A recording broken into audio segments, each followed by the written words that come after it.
sir. My pleasure.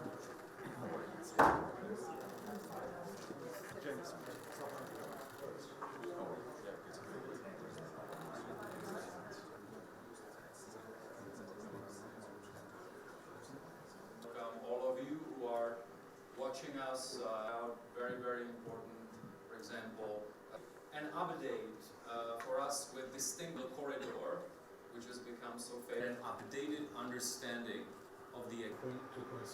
We have a flush 6 this year, and for the next year, because we easily are getting used to someone that will supervise, that will overview your public finances. The U.S. economy right now is developing rapidly. This year we expect to have more than 5% economic growth. This is a very conservative assessment. So therefore, especially after the decision that was made in December, that Georgia became an EU candidate country, so-called middle corridor. I had a very successful trip, association agreement, free trade agreement, visa-free, and now this was culminated. Investment, manufacturing, and so forth. I think the key is the world economy, this reorganization. We are expecting FDI and our $500 billion by 2023. So one of together. So, and of course we have cultures connecting the two continents, industries, and we are active in 16 different countries. He needs to work for the benefit of his country. He cannot work easily and successfully without having Chinese investments. And we'll always appreciate, we'll always respect it. But this is the only thing that we ask. The occupation of our southern territories. Russia still occupies 20% of our territories. Neighboring countries with Azerbaijan and Armenia. We have very close.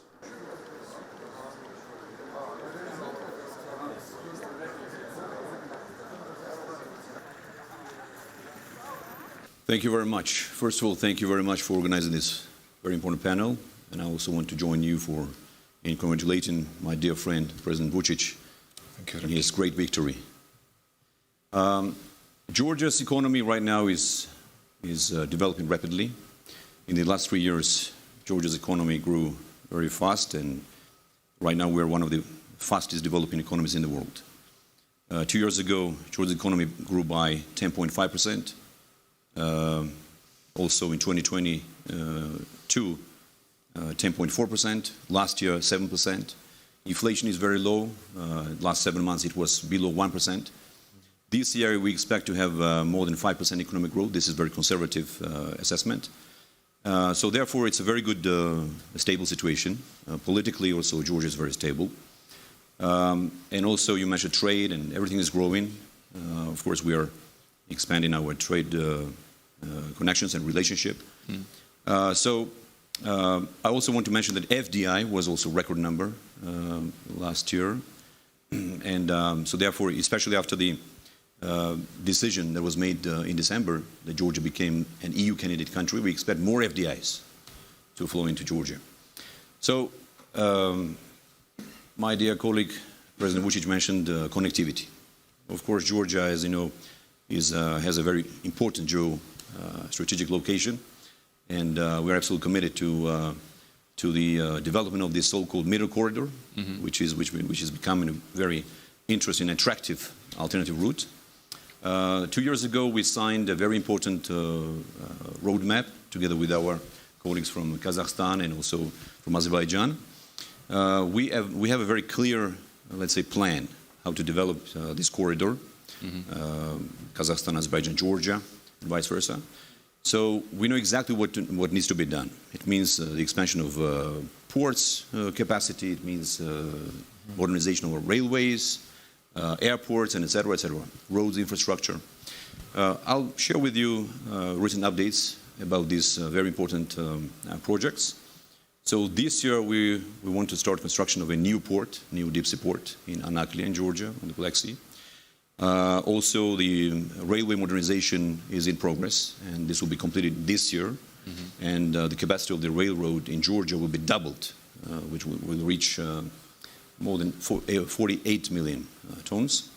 We're also going to start the construction of a new airport because we want to position ourselves as an aviation hub. And Georgia because of its location, has full potential to develop itself, to position itself as an aviation hub as well. All the infrastructure projects, such as the road, East-West Highway, everything is going to be completed this year, and other important projects also will be completed in 2 years' time. So I also want to mention the importance of China's interest into this alternative route, so-called middle corridor. I had a very successful trip to China last year. I met with President Xi Jinping, and we decided to elevate our partnership to the strategic level.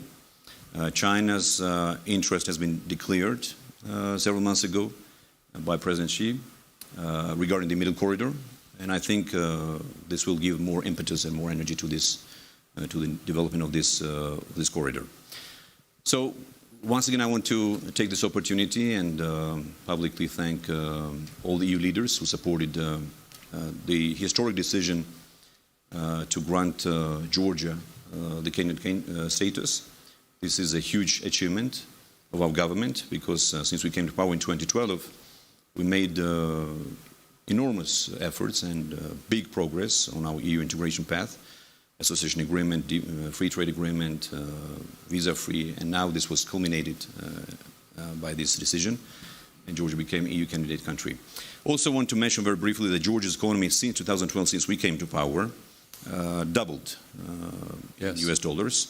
In the last 3 years only, Georgia's GDP in US dollars doubled in per capita wise, because in 2020, per capita US dollar in US dollars was $4,250, something like that. More than 8. And this year it will be $8,600 already. So therefore, this is a recent update about Georgia. So once again, thanks for giving me this opportunity to speak about our very impressive. A lot is happening. Thank you so much, Mr. Prime Minister. Well, regarding the security situation in the South Caucasus, first of all, of course, you remember the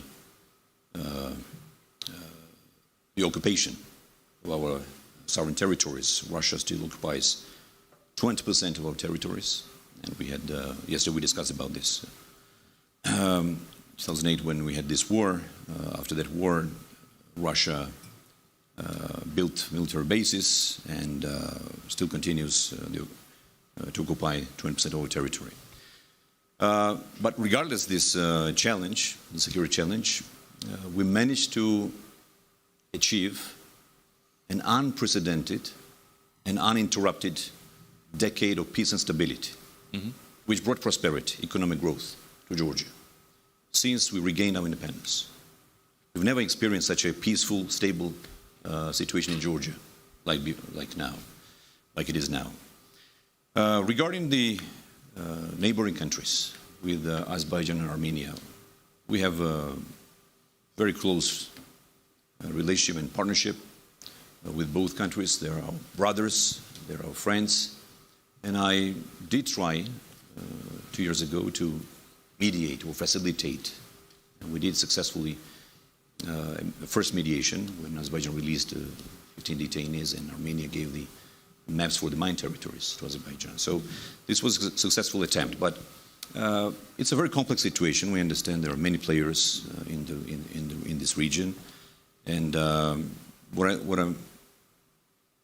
I want to add to that is that I know that now the position of both leaders of Azerbaijan and Armenia is that they want to deal with each other on a bilateral level.